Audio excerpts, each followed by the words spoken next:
नमस्कार, मी उन्मेष खंडाळे. माय महानगर लाईव्ह मध्ये आपलं स्वागत आहे. एवढ्या रात्री लाईव्ह येण्याचं कारण म्हणजे नुकतंच पंतप्रधान नरेंद्र मोदी यांनी तिसऱ्यांदा पंतप्रधान पदाची शपथ घेतलेली. ऐतिहासिक हा क्षण होता.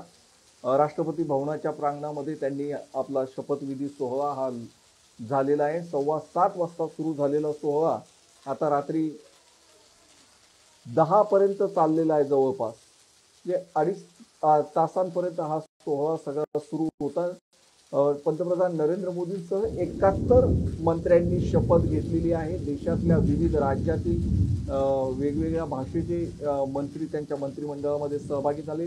यावेळेस पंतप्रधानांचं मंत्रिमंडळ हे विशेष आहे, कारण यावेळेस नरेंद्र मोदी यांना गेल्या 2 वेळेप्रमाणे स्वतःचं बहुमत नाही मिळालेलं. स्वतःच्या पक्षाचं भारतीय जनता पक्षाला बहुमत मिळालेलं नाहीये, तर त्यांना 240 जागा मिळाल्या आणि बहुमताच्या 272 जागांसाठी त्यांना मित्र पक्षांवरती यंदा अवलंबून राहावं लागणार आहे. आणि त्यामध्ये प्रामुख्यानं बिहारमधील JDU असेल, जनता दल संयुक्त, नितीश कुमारांचा पक्ष, तर आंध्र प्रदेशमधून चंद्राबाबू नायडू यांच्या तेलुगू देसम पार्टीवरती त्यांना अवलंबून राहावं लागणार आहे. तेलुगू देसम पार्टीला 16 खासदार मिळालेले, तर चंद्राबाबू नायडूंना 12 खासदार आहेत. आणि यानंतर यांच्या खालोखाल ज्या जागा मिळालेल्या आहेत त्या म्हणजे महाराष्ट्रातील शिवसेनेच्या.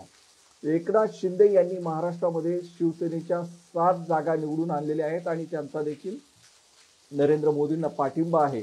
मात्र मंत्रिमंडळ जेव्हा आज स्थापन झालंय, मंत्रिमंडळाने शपथ घेतलेली आहे, त्यामध्ये एकनाथ शिंदे यांच्या प्रतापराव जाधव यांना राज्यमंत्रीपद देण्यात आलेलं आहे.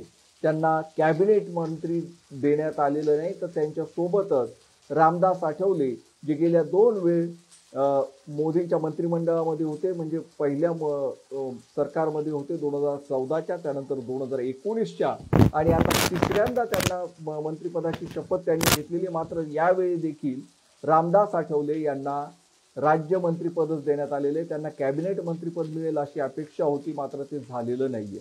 तर दुसरीकडे एकनाथ शिंदे यांना देखील कॅबिनेट मंत्री मिळेल अशीच अपेक्षा होती, मात्र तिथे देखील त्यांना पंतप्रधान नरेंद्र मोदींकडून धोका देण्यात आलेला आहे असंच म्हणावं लागेल. कारण त्यांना देखील 7 जागा असताना देखील त्यांना कॅबिनेट मंत्रीपद मिळालेलं नाहीये. तर या उलट हम जो पक्ष आहे बिहारमधला जितनराम मांझी यांचा, त्यांना मंत्रिपद मिळालेलं आहे. त्याशिवाय रामविलास पासवान यांचे चिरंजीव, दिवंगत रामविलास पासवान यांचे चिरंजीव चिराग पासवान यांच्या पक्षाला देखील कॅबिनेट मंत्रीपद मिळालेलं आहे. त्यांचे 5च खासदार आहेत. असं असताना महाराष्ट्रातून 7 खासदार निवडून आणलेल्या शिवसेनेला राज्यमंत्री पदावरती समाधान मानावं लागलेलं आहे. अजित पवार यांच्या राष्ट्रवादीला देखील एक मंत्रिपद देण्याचं कबूल करण्यात आलेलं होतं, मात्र तेथे देखील त्यांना राज्यमंत्री पदाची ऑफर देण्यात आली. प्रफुल्ल पटेल यांचं नाव या मंत्रिपदासाठी जाहीर करण्यात आलेलं होतं, मात्र प्रफुल्ल पटेल यांनी स्पष्टपणे याला नकार दिलाय. अजित पवार यांनी या मंत्रिपदाला नकार दिलाय, कारण याआधी प्रफुल्ल पटेल हे कॅबिनेट दर्जाचे मंत्री राहिलेले आहेत. नागरी उड्डयन मंत्री म्हणून त्यांनी काँग्रेसच्या UPA सरकारमध्ये काम पाहिलेलं आहे आणि त्यानंतर नरेंद्र मोदींच्या नेतृत्वात काम करताना राज्यमंत्री पदावर काम करण्यास त्यांनी स्पष्टपणे नकार दिलेला आहे. जर द्यायचं असं असेल तर कॅबिनेट मंत्री द्यावं, कारण राज्यमंत्री म्हणजे त्यांचं ते डिमोशन होईल असं प्रफुल्ल पटेल यांनी म्हटलेलं आहे. त्यामुळे या आज जो शपथविधी झाला 71 मंत्र्यांचा, त्यामध्ये प्रफुल्ल पटेल यांनी शपथ घेतलेली नाहीये.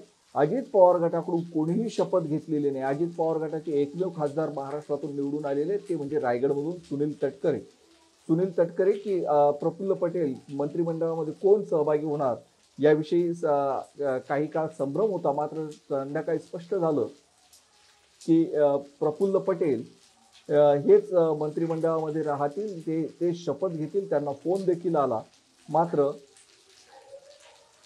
तिथे वीज गेलेली आहे आणि त्यामुळे या लाईव्ह मध्ये थोडासा व्यत्यय येतोय आपल्याला. मात्र आपण